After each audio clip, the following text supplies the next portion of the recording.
बेंगलुरु में मुस्लिम तंजीमें oxygen supply करने की अजीम खिदमत अंजाम दे रहे हैं। जमा मस्जिद trust board, Islamic information centre और चंद दीगर मुस्लिम एनजीओज ने मिलकर ऑक्सीजन हेल्पलाइन शुरू की है। कुद्दुस साहब ईदगाह को मरकज बनाकर यह खिदमत अंजाम दी जा रही है। हर दिन ऑक्सीजन के 100 सिलेंडर ज़रूरतमंद मरीजों तक पहुंचाने का सिलसिला शुरू किया गया है। मुंतज़मीन ने कहा कि बिला लिहाज मजहब व मिल्लत यह खिदमत अंजाम दी जा रही है। कि अभी सिचुएशन है कि कोविड का सेकेंड वेव हिट हुआ है थ्रू आउट इंडिया और इंडिया में सबसे ख़तरनाक सिचुएशन है बेंगलोर का।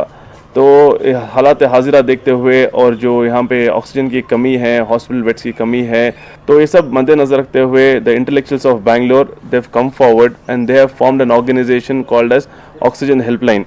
तो हमारा मकसद है कि जो भी ऑक्सीजन के नीड में है, इनको we will fulfil their needs, चाहे वो हॉस्पिटल हो या कोई एनजीओ हो।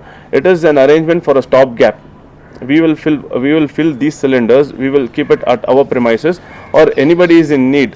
जब तक पेशेंट जो है उसको हॉस्पिटल बेड एलोकेट हो, जब तक वो बीबीएमपी का प्रोसेस फॉलो करके जब तक उनको बेड नहीं मिलता, तब तक हम चाह रहे हैं ये कि उनको जो है ऑक्सीजन सपोर्ट दें, ताकि उनको एक इंटरिम सपोर्ट मिलके उनको बेड मिलने तक हम उनकी मदद कर सके। काम को जो है आगे और दूसरी जगह भी लेके जाने का हम कोशिश करेंगे इंशाल्लाह। और जो है ये सिर्फ मुसलमानों के लिए नहीं है, ये इर्रेस्पेक्टिव ऑफ रिलीजन है, इर्रेस्पेक्टिव ऑफ कास्ट क्रीड हम लोग जो है काम करना चाहते हैं।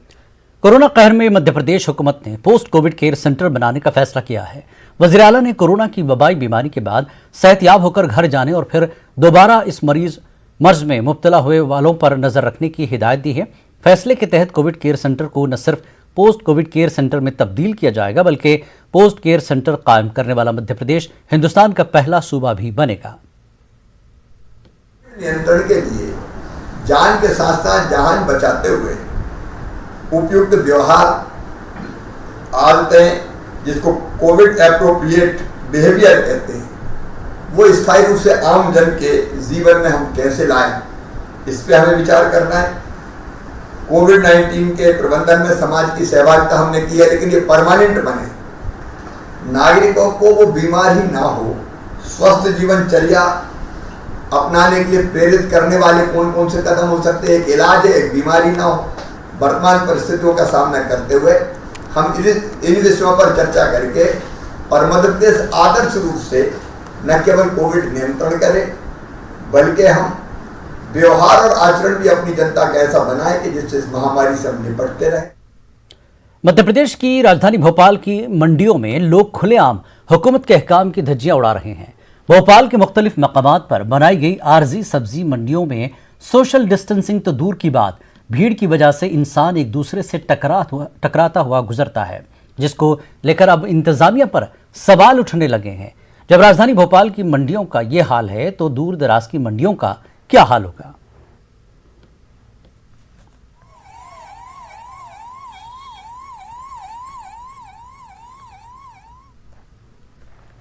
मध्य प्रदेश हुकूमत ने कोरोना मरीजों के लिए स्टेप डाउन यूनिट का आगाज किया है। स्टेप डाउन यूनिट में उन मरीजों को रखा जाएगा जो कोरोना की वबाई बीमारी से सेहतयाब होने के बाद घर तो चले जाते हैं, मगर उन्हें बाद में बहुत सी मुश्किलात का सामना करना पड़ता है। राजधानी भोपाल के अशोका गार्डन में कायम किए गए मध्य प्रदेश के पहले स्टेप डाउन यूनिट का इफ्तिताह मध्य प्रदेश के वजीर बराए मेडिकल एजुकेशन विश्वास सारंग ने किया है। स्टेप डाउन यूनिट में इन मरीजों का इलाज होगा जिन्हें कम ऑक्सीजन की जरूरत होती है। साथ ही ऐसे मरीज बहुत सी नफ्सियाती बीमारी में मुब्तला हो जाते हैं। प्रदेश में हमने एक नया प्रयोग शुरू किया है, post Covid care centre, step down care centre, जिसमें कि वो पेशेंट्स जो कोविड पॉजिटिव हैं, अस्पताल में भर्ती हैं और एक समय के बाद उनकी स्वास्थ्य इस स्थिति में है कि वो घर जा सके, पर बीच में ये देखा गया है कि घर जाने के बाद पोस्ट कोविड उनको बहुत सारी परेशानियां हुई हैं।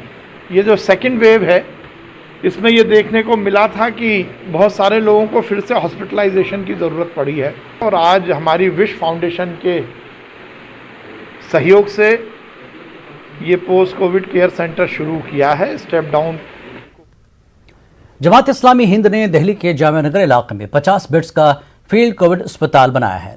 इस अस्पताल में मरीजों को तमाम तरह की सहूलतें मुफ्त दी जाएंगी। अस्पताल में बिस्तर से लेकर ऑक्सीजन और दवाएं मरीजों के लिए मुफ्त मुहैया कराई जाएंगी और इसलिए अस्पताल में कैश काउंटर भी नहीं बनाया गया है। मैं अशिफा हॉस्पिटल को मुबारकबाद पेश करता हूं कि एक नया फील्ड हॉस्पिटल यहाँ स्कॉलर स्कूल में कायम किया है उन्होंने। ये फील्ड हॉस्पिटल जो कोविड पेशेंट्स हैं जिनको ऑक्सीजन की ज़रूरत है उनकी ज़रूरतें पूरी करेगा। तो इसमें काफ़ी बेड्स मुहैया किए गए हैं, ऑक्सीजन की सप्लाई का इंतज़ाम किया गया है और हॉस्पिटल में मेडिकल स्टाफ, डॉक्टर्स और नर्सेस का इंतज़ाम किया गया है। तो जो पेशेंट्स जिनको भी बेसिक ट्रीटमेंट की ज़रूरत है कोविड की, उनके ट्रीटमेंट का यहाँ इंतज़ाम होगा। जो सीरियस पेशेंट्स हैं वो फिर अशिफा हॉस्पिटल उसके आईसीयू में मुंतकिल किए जाएंगे, लेकिन उस स्टेज से पहले जो पेशेंट्स होंगे उनकी तमाम ज़रूरतों की तकमील का इंशाअल्लाह यहाँ एहतमाम होगा। अशिफा हॉस्पिटल ने गुज़िश्ता 3 हफ़्तों से बड़ी गैर मामूली खिदमात अंजाम दी हैं और हमें उम्मीद है कि इंशाअल्लाह ये फील्ड हॉस्पिटल भी इन खिदमात को मज़ीद आगे बढ़ाएगा, ज़्यादा से ज़्यादा लोगों के शिफा का ज़रिया बनेगा। वॉलंटियर्स अल-शिफा फील्ड हॉस्पिटल वो 50 बेड का एक हॉस्पिटल है। हॉस्पिटल तो एक हॉस्पिटल में जितने फैसिलिटी होगी वो पूरे फैसिलिटी हम दे नहीं सकता। ये सिर्फ एक फील्ड हॉस्पिटल है। इसका वजह से कोई आईसीयू का इंतज़ाम नहीं होगा और कोई वेंटिलेटर का इंतज़ाम नहीं होगा, लेकिन वहाँ तक जितना सर्विसेज दे सकता है एक हॉस्पिटल वो सर्विस हम देने की कोशिश करेंगे। यहाँ लोगों को बेड मिल जाएगा, ऑक्सीजन मिल जाएगा, मेडिसिन मिल जाएगा और खाना और पीना मिल जाएगा। हम चाहते हैं ये हॉस्पिटल पूरे तौर पर फ्री अपने सर्विस देंगे। ये एक सिर्फ ऑक्सीजन पार्लर या ऑक्सीजन सर्विस सेंटर नहीं होगा और उसके साथ ये एक बड़ा हॉस्पिटल भी नहीं होगा। उसके बीच में एक फील्ड हॉस्पिटल का काम जितना हो सकता है हम फ्री देना चाहते हैं। यहाँ कोई कैश काउंटर नहीं होगा। मुल्क में कोरोना कहर के दौरान अमवात का सिलसिला जारी है। यहां तक कि कोरोना से हो रही अमवात की आखिरी रसूमात अदा करने के लिए भी लोगों को मुश्किलात का सामना है। ऐसे में गंगा नदी में कई लाशों के मिलने की खबरें मौसूल हो रही हैं और अब गाजीपुर में गंगा नदी में कई लाशें मिली हैं। मकामी लोगों का कहना है कि कई लाशें आधी जली हुई मिली हैं। बाड़ी की स्थिति थी उसको देखने के बाद तो ये लग रहा था कि बाड़ियां काफी पुरानी हैं, तो मुझे ये लगता है कि गाजीपुर, चंदौली के जिलों से भी बह करके यहाँ तक आई हैं, क्योंकि गामर में गंगा जो है वो कर्व है और इसमें धारा बिल्कुल नहीं है। तो जहां भी यदि हवा उठी तो जो नदी के अंदर फूली हुई बाड़ियां हैं वो किनारा पकड़ ले रही थी और इस कारण जो है ये पूरा इलाका जो है वो डेड बॉडियों से पट गया। पटियो बांध के ढकेल देता नतिया में तो गिरा के आता सड़ जाता ला के 24 घंटा 36 घंटा के बाद उतरे ही के है उनका। तो कितनी लाशें रही होंगी आप 2-4 दिन पहले? 2-4 दिन 5-6 दिन पहले तो है जी हो जी लेके वो 60-70 गो लाशी रहे। तो अचानक आप लोग देखे तो क्या लगा आपको? वह पुलिस साहब लोग वैलन जाता यहाँ कहे थो कोई नहीं और पत्रकार लोग आये तो एसडीएम या डीएम लोग जाए। तो क्या किए लोग? बाडी ले जाकर उस पार गड़वाए हैं लोग। उत्तर प्रदेश में लॉकडाउन जारी है, लेकिन कानपुर में लॉकडाउन का ज्यादा असर देखने को नहीं मिल रहा है। पुलिस लॉकडाउन के निफाज में पूरी तरह से नाकाम नजर आ रही है। हमारे नुमाइंदे संदीप सविता ने हालात का जायजा लिया। प्रदेश में लॉकडाउन जारी है, लेकिन जिस तरह की तस्वीरें यहाँ पर दिखाई दे रही हैं उससे कहीं भी नहीं लगता है कि लॉकडाउन जैसी स्थिति है। अगर इस लॉकडाउन की बात की जाए तो पुलिस यहाँ पर खड़ी जरूर दिखाई देती है, लेकिन पुलिस यहाँ पर लॉकडाउन का पालन कराने में पूरी तरह से नाकाम है। जिस तरह से अगर पुलिस की बात की जाए तो जिस तरह से कार्रवाई की बात की जाए, यहाँ पर ट्रैफिक पुलिस जिस तरह से चालान काट रही है, मनमानी तरीके से चालान काटे जा रहे हैं। वहीं अगर नियमों के पालन करने की बात की जाए, अगर कोरोना प्रोटोकॉल के पालन करने की बात की जाए तो जिस तरह से तस्वीरों में आपने देखा है कि लोग यानी कि पुलिसकर्मी बिना मास्क के हैं और पुलिसकर्मी मोटरसाइकिल पर जो निकल रहे हैं बिना हेलमेट के हैं, लेकिन उनके चालान काटने वाला कोई नहीं है। और आम आदमी जब लॉकडाउन है, रोजी रोटी कमाने को वहाँ पर कुछ भी नहीं है, उनके लिए रोजी रोटी नहीं है, दुकानें बंद हैं, व्यापार बंद है, उस समय उनके हजारों रुपए के चालान काटे जा रहे हैं। इस तरह के रवैये से लगता है कि सरकार और अधिकारियों को कुछ भी समझ नहीं आ रहा है। कानपुर से संदीप सविता, न्यूज़ 18 उर्दू। जमीयत उलमा हिंद शहर मेरठ ने पुरानी रिवायत को कायम रखते हुए लोगों में शीर खुरमा तकसीम किया। जमीयत उलमा हिंद शहर मेरठ की जानिब से ईद के दूसरे दिन शीर खुरमा तकसीम करके त्यौहार की खुशियों में सबको शामिल किया जाता है, लेकिन गुज़श्ता 2 साल से ईद के मौके पर इस प्रोग्राम का कोरोना गाइडलाइन पर अमल करते हुए महदूद दायरे में इनेकाद करके रिवायत को बरकरार रखने की कोशिश की गई। इस वक्त शीर का इंतजाम किया गया है, ये इसीलिए किया गया है कि हम अपने अजीज़ों और रिश्तेदारों को तो खिलाते हैं, लेकिन गरीबों का ख्याल नहीं करते। और इसके अलावा दूसरे जो लोग हैं शहर के रहने वाले, उनका भी ख्याल नहीं करते। तो यहाँ एक बड़ा अच्छा लग रहा है कि एक इज्तिमाई तरीके से ये खाने का इंतजाम, शीर का इंतजाम किया गया है। यहाँ पर जो शहर काजी हैं, उन्होंने गरीबों के लिए और अपने मिलने जुलने वालों के लिए हर किसी के लिए एक ईद का तोहफा यहाँ पे रखा है, जिसको सीड़ के रूप में बोलते हैं। और ये सेवइयाँ हैं जिसको वितरित किया जा रहा है लोगों की भलाई के लिए, खुशी को, पर्व को खुशी के रूप में देने के लिए। ईद की खुशियाँ उस वक्त दोबाला हो जाती हैं जब हम अपनी ईद में दूसरों को शामिल करते हैं। ऐसा ही कुछ कर रहे हैं औरंगाबाद के नौजवान। रमज़ान से लेकर अब तक ये नौजवान ज़रूरतमंद अफराद तक खाना पहुँचा रहे हैं।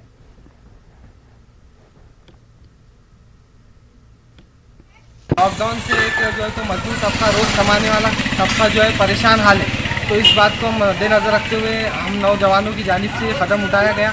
Emerald educational and welfare society Aurangabad की जानिब से हमने ये काम शुरू किया है और खाने की जो तहारी का हमने इंतज़ाम किया है। हम जो है तो 500 के करीब ज़रूरतमंदों तक इस वक्त खाना पहुँचा रहे हैं। इन ज़रूरतमंदों में हमारे पास ख़ास तौर से वो तबका शामिल है जो सफ़ेद पोश कहलाते हैं, जो किसी के आगे हाथ नहीं फैलाते। ख़ास तौर से उस तबके को हमने जो है तो यहाँ पर अपनी तरजीहात में रखा कि मांग कर या हाथ बढ़ाकर, हाथ फैलाकर आने वाले तो बहुत सारे होते हैं, लेकिन वो तबका जो ख़ास तौर से लॉकडाउन की वजह से बहुत ज़्यादा मुतासिर हुआ है। हमारा मकसद ये है कि ईद तो सभी के घरों में होंगी, क्यों ना हम गरीबों को इसमें शामिल करें जो परेशान है। लॉकडाउन की वजह से हमारे शहर के हालात आप सबको मालूम है क्या हाल है। बहुत से बेरोज़गार जो छोटी मोटी नौकरियां करते हैं, जो चप्पलों की दुकान पे, कपड़ों की दुकान जो काम करते हैं, परेशान हैं। लिहाजा हम ये चाह रहे हैं कि भाई गरीबों तक ये हमारा मकसद ये है कि गरीबों को हमारी ईद में हम शामिल करें। कोरोना वबा के दौरान बाहमी इमदाद व इन्हिसार का जज्बा मुस्तहकम हुआ है। मुल्क इस वबा से मुत्तहिद होकर मुकाबला कर रहा है। टीकाकारी के ऐलान के बाद हम बेहतर ताउन करें जिससे हम कोरोना को मात देने की जानिब कदम बढ़ा सकें। नेटवर्क 18 इस मुहिम में हर कदम पर आपके साथ रहेगा। जब तक सभी महफूज नहीं तब तक कोई महफूज नहीं होगा। इसी सोच की बुनियाद पर हमारी मुहिम संजीवनी का मकसद ये यकीनी बनाना है कि वैक्सीन पाना सभी हिंदुस्तानियों का हक है।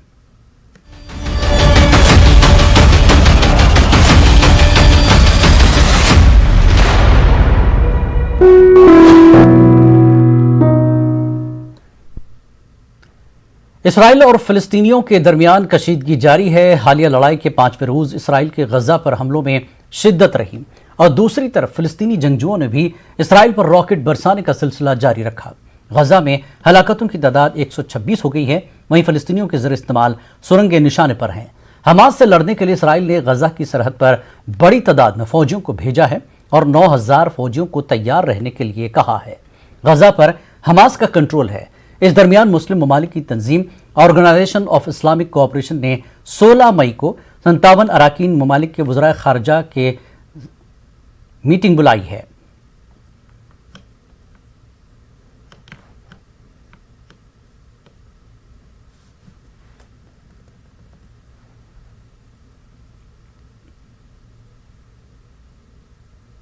इसराइल और फिलिस्तीनियों के दरमियान जारी तनाज़े में शिद्दत बढ़ती जा रही है, जिसकी बैनुल-अक़वामी सतह पर मजम्मत हो रही है। समाजवादी पार्टी लीडर अबू आसिम आज़मी ने इसराइली बर्बरियत के खिलाफ पूरी दुनिया की मुस्लिम लीडरशिप से इसराइल के खिलाफ एक प्लेटफॉर्म पर जमा होने की अपील की है। आज उन्हीं फ़लस्तीनियों को जिन्होंने इन पे एहसान किया, ये उनके ऊपर तरह तरह के जुल्म कर रहे हैं। मस्जिद अक्सा में हमला, नमाज के वक्त हमला, मैं खुले लफ्जों में इनकी मजम्मत करता हूं और मैं पूरी दुनिया के इंसाफ पसंद लोग, चाहे किसी धर्म के भी हों, किसी मुल्क के भी हों, और खासतौर से जो मुसलमान हैं, उन सबको इस बात को याद रखना है कि हमारा क़िबला अव्वल मस्जिद अक्सा की तरफ अगर कोई आंख उठाकर देखता है और इनके ईंट का जवाब पत्थर से देने की पूरी ताकत लगा देना चाहिए। मुस्लिम तंजीमों ने इसराइल और फ़लस्तीन के दरमियान जारी तशद्दुद मामले को हुकूमत से आगे आने का मुतालबा किया है। मुस्लिम तंजीमों का कहना है कि हिंदुस्तानी हुकूमत को फ़लस्तीन की पुरानी पॉलिसी को आगे बढ़ाने के लिए इक़दाम करना चाहिए। फ़लस्तीन पर इसराइल के मज़ालिम अब हद से बढ़ चुके हैं। इसराइल चाहता है कि वहाँ फ़लस्तीन के मुख्तलिफ इलाकों से फ़लस्तीनियों को उनके घरों से उजाड़ कर निकाल कर वहाँ इजरायली सेटलर्स को आबाद किया जाए। इसी के लिए ये सारी कोशिशें हो रही हैं। इजराइल की ये कोशिशें आलमी क़वानीन के, अक़वाम मुत्तहिदा की तमाम करारदादों के और दुनिया भर के लोगों, इंसानों और मुख्तलिफ ममालिक के मौक़िफ़ के ख़िलाफ़ है, ख़ुद हमारे मुल्क के मौक़िफ़ के ख़िलाफ़ है। हम ये समझते हैं कि पूरी दुनिया को मुत्तहिद होकर इजराइल पर दबाव डालना चाहिए और इस जुल्म, बर्बरियत और वहशत को जल्द से जल्द ख़त्म करने की कोशिश करनी चाहिए। हम हमारे मुल्क से और यहाँ की सरकार से भी मुतालबा करते हैं कि हिंदुस्तान की फ़लस्तीन की जो देरीना खारजा पॉलिसी रही है उसके तसलसल में वो अपने असर रसूख का इन मज़ालिम के ख़ात्मे के लिए इस्तेमाल करे। फ़लस्तीन की जंग और यहाँ की आज़ादी की जद्दोजहद, ये जंग आज़ादी हमारे मुल्क की जंग आज़ादी का तसलसल है। हमारा मुल्क हमेशा इस्तेमारी ताकतों के ख़िलाफ़ रहा है, इसलिए फ़लस्तीन के काज का वो हमेशा हामी रहा है।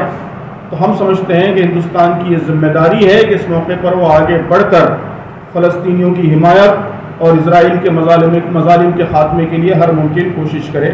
हमारा मुतालबा ये है कि हुकूमत हिंद को, जो हमेशा से फ़लस्तीनियों के हुकूक़ के साथ खड़ी रही है, उसे आगे बढ़ना चाहिए और इस मौके पर अपने सिफारती ताल्लुकात को इस्तेमाल करते हुए इसराइल पर दबाव डालना चाहिए कि वो फौरी तौर पर जंगबंदी करे और यरूशलेम में, ख़ास तौर से मस्जिद अक्सा में जो ज़्यादती उसकी तरफ से हो रही है, उस पर रोक लगाए। अगर हम खामोश तमाशाई बने रहते हैं और इसराइल को एक तरफा तौर पर एक कार्रवाई करने देते हैं, जिसके नतीजे हम देख रहे हैं कि जहाँ एक तरफ मस्जिदों में, मस्जिद के अंदर लोगों पर ज़्यादती की जा रही है, वहीं फ़लस्तीन के जो इलाका, यानी इसराइल का जो इलाका है यरूशलेम में, शेख जर्रा, जहाँ पे फ़लस्तीनी आबाद है, वहाँ से फ़लस्तीनियों को खुदेड़ने की कोशिश की जा रही है, उन पर जुल्म ज़्यादती हो रही है।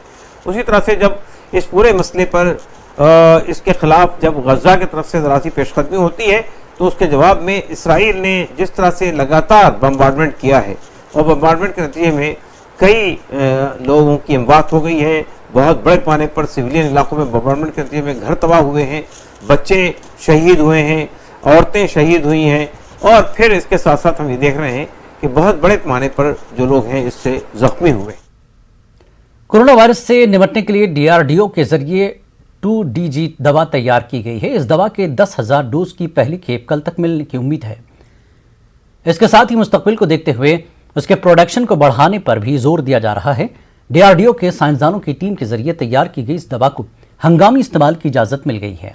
रिपोर्ट के मुताबिक डी-ग्लूकोज 2DG को डीआरडीओ के institute of nuclear medicine and allied sciences ने हैदराबाद के डॉक्टर रेड्डी लैबोरेटरीज के साथ तैयार किया है।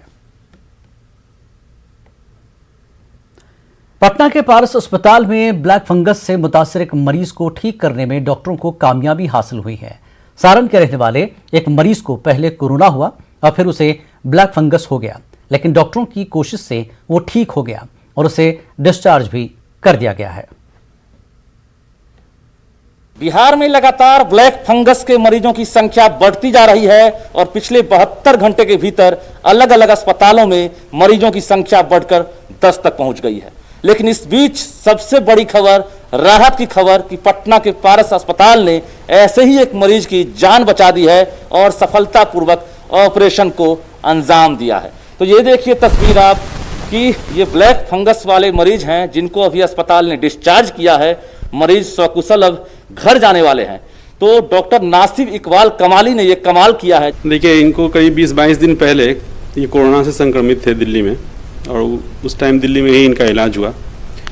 कोरोना के इलेक्शन जब ख़त्म हो गए तब इनको दांत में और चीक्स पे, बाएं साइड में चीक पे दर्द शुरू हुआ, साथ में आंखों में भी दर्द था और आंखों से धुंधला दिखाई देने लगा। उससे बहुत ही क्लियर था कि ये कॉमन साइनोसाइटिस नहीं है, ये बहुत ही रैपिडली प्रोग्रेसिव प्रॉब्लम है।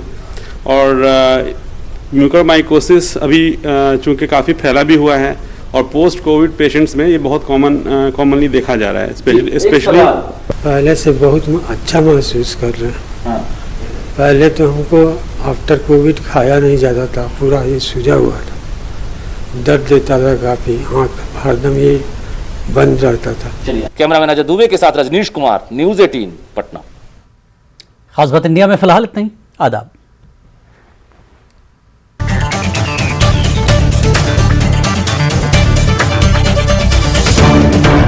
मुसलसल ख्वाब देखे थे, बराबर ख्वाब देखे थे, दिले बर्बाद हमने तेरी शय पर ख्वाब देखे थे। सजा ये है कि नींदें छिन गई दोनों की आंखों से। खता ये थी कि हम दोनों ने मिलकर ख्वाब देखे थे। इधर एक अरसे से शायरी में बहुत कुछ आ गया है। जबान में वाकई एक तो फ़र्क ये आया कि उर्दू दां लोग उस तादाद में नहीं बढ़े जिस तादाद में आबादी बढ़ी। इस सफ़र में आपने अपने आप को कितना तब्दील होते देखा? हाँ, बहुत अच्छा सवाल है आपका ये। बचपन में और लड़कपन में इंसान जो कुछ देखता है, सुनता है, पढ़ता है, वो उसको उम्र भर याद रहता है। गीता का जो आपने ट्रांसलेशन किया बड़ी सहल ज़बान में, मुझे अच्छा लगा कि मुझे इस बहाने वो पढ़ने को मिली। इस पूरे सिनेरियो को अकील नुमानी बहैसियत शायर कैसे देखते हैं? मुझे बहुत खुशी है कि ये जो आपने कहा कि नई नस्ल के कुछ लोग, उन्होंने इसको सतही नहीं लिया, कुछ लोगों ने, बल्कि इसको देखा, इसकी बैकग्राउंड को पढ़ा, शायरों को पढ़ा और यहाँ तक के अरूज भी पढ़ा।